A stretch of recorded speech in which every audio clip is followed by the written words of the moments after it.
আসসালামু আলাইকুম। আমরা যারা কৃষিপ্রেমিক এবং কৃষি উদ্যোক্তা হিসেবে কাজ করি, মানে কৃষির সাথে আমরা যারা জড়িত বা সম্পৃক্ত আছি, তাদের প্রতি আমি আরও সচেতনভাবে বলবো যে আপনারা একটু সচেতন হয়ে কৃষিতে কাজ করবেন, যাতে আপনারা লসের সম্মুখীন না হন।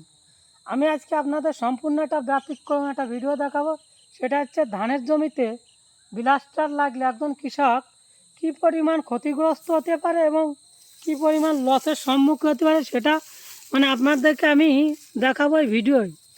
মানে আমার এই কৃষক ভাই, মানে এই জমিতে অর্ধেকের বেশি তার এই জমিতে ব্লাস্টার লাগিয়েছে। এখন এই ব্লাস্টার লোকটা লাগার একটাই কারণ হচ্ছে, আমার মনে হয় এই কৃষক ভাইয়ের ঠিকমতো ওষুধ টাইম মেনটেন করে মানে ডোজ করা হয়নি।